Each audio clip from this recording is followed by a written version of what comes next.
فصل سوم، مدیریت و برنامه‌ریزی محتوا. به فصل سوم دوره آموزشی ادمینی شبکه‌های اجتماعی خوش اومدید. مدیریت محتوا قلب تپنده کار یک ادمین حرفه‌ایه. در این بخش با تقویم محتوایی آشنا میشید.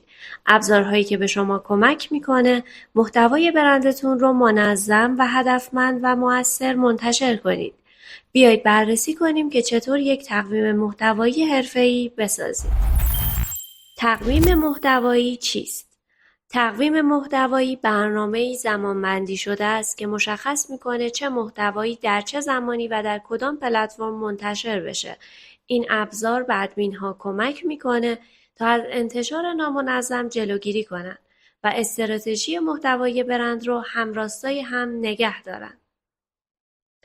اجزای کلیدی تقویم محتوایی: نوع محتوا، مشخص کنید چه محتوایی منتشر میشه، مثلا پست، استوری، ریلز یا پست های تلگرامی یا نظرسنجی.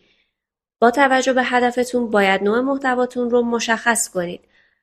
موضوع هر محتوا باید با اهداف برند هماهنگ باشه. مثلا میخواین تبلیغ محصول بکنید، آموزش بذارید یا با مخاطبانتون تعامل کنید. و نکته مهم زمان انتشاره. بهترین زمان برای انتشار رو بر اساس رفتار مخاطبانتون انتخاب کنید. معمولاً از ساعت 8 عصر تا 10 شب برای این اینستاگرام زمان مناسبی برای انتشار پست و ریلز هستش که بر اساس فصلهای مختلف و نوع مخاطبها این ساعت تغییر میکنه. شما اگر کانال تلگرامی دارید میتونید خودتون امتحان کنید و ببینید در چه ساعتهایی از شبانه روز پست های شما در کانال تلگرامتون بیشتر سین میخوره. و پلتفرم هم یکی از اجزای کلیدی تقویم محتوایی. باید مشخص کنید محتوا برای کدوم پلتفرمه، اینستاگرام یا تلگرام، و مسئولیت‌های هر شخص رو هم باید مشخص کنید. مثلا مشخص کنید اگر قراره توی این هفته این پست منتشر بشه، نام فردی که قراره اون رو تولید کنه و فردی که مسئول تولیدشه و فردی که اون رو انتشار میده چه کسیه. مراحل ساخت تقویم محتوایی: شما در گام اول باید اهدافتون رو مشخص کنید. آیا هدف شما از انتشار این مطلب در فضای مجازی افزایش فالوورهاست، افزایش فروشتونه یا اضافه کردن اینتراکشنتونه؟ در گام دوم باید مخاطبینتون رو شناسایی کنید. دموگرافی مخاطبان که شامل سن، جنسیت و علایقشون میشن رو باید تحلیل کنید تا یک محتوایی رو مناسب اونها بسازید. مثلا اگر شما پیج فروش لباس زنانه دارید، محتوایی که میسازید باید مناسب افرادی باشه که پیجتون رو دنبال میکنن.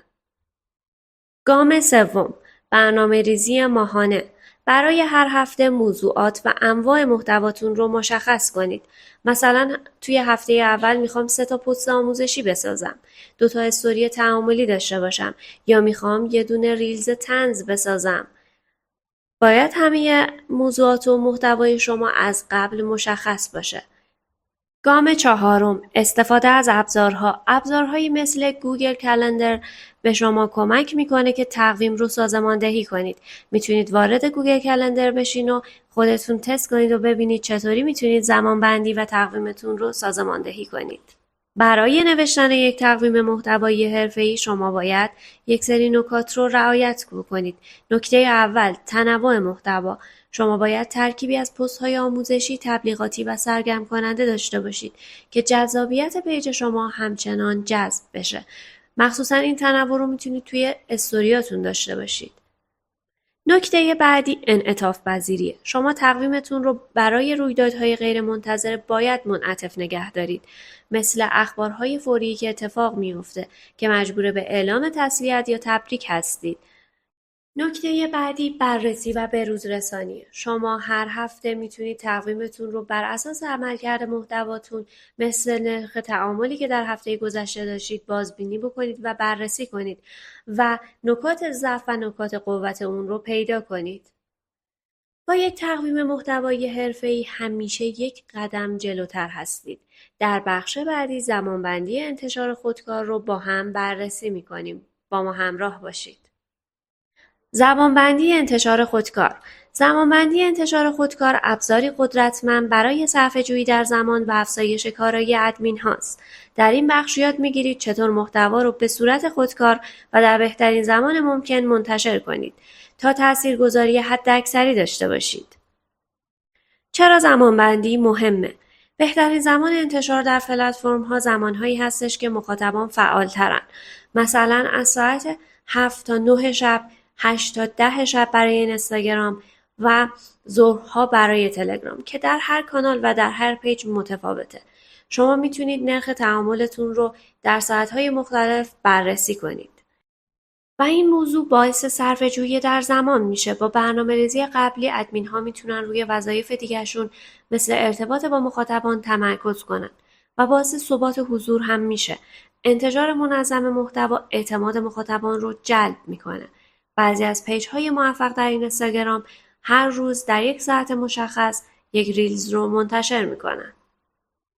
حالا میخوایم زمانبندی انتشار خودکار رو با هم مرحله به مرحله پیش بریم. گام اول، باید مخاطبانتون رو تحلیل کنید. همونطور که گفتم از ابزارهای تحلیلی مثل اینساید اینستاگرام استفاده کنید و بهترین زمان انتشار رو پیدا کنید. و در گام دوم، آماده سازی محتوا.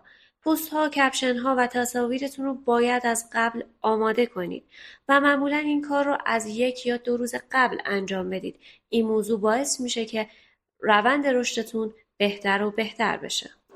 گام بعدی بررسی و تسته. قبل از انتشار پیشنمایش محتوا رو حتما چک کنید تا از صحت فرمت و زمان اون مطمئن بشید. برای انتشار خودکار حتما این نکات حرفه‌ای رو رعایت کنید. یکیش تنظیم زمان محلیه. اگر مخاطبانتون در مناطق زمانی مختلفن، زمانبندی رو بر اساس منطقه اصلی تنظیم کنید. برای ترندهای لحظه‌ای مثل اخبار فوری حتما قابلیت ویرایش یا حذف پست‌های زمانبندی شده رو نگه دارید. در اینجا میخوایم از انتشار خودکار تلگرام یا اسکیجوال اون استفاده کنیم. فرض میگیریم این کانال کانالیه که ما قراره توش فعالیت کنیم و میخوایم به مخاطبانمون عصر بخیر بگیم.